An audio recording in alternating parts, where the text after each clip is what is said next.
రవీంద్రుని భావము గీతాంజలి కళ వివరించే ఎండ తాకని పండు వెన్నెల గగనముదికెన కన్నుల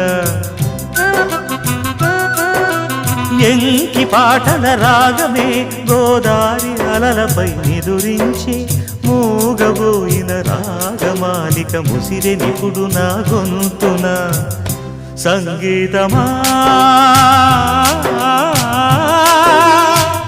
నీ నింగిలో తిరిసిన స్వరములే ఏడుగా వినబడు కరివిల్లెక్కడా తెలుపుమా తెలుపుమా తెలుపుమా అందమా నీ పేరేమిటి అందమా తెలుపుమా నీ ఊరేమిటి పరువమా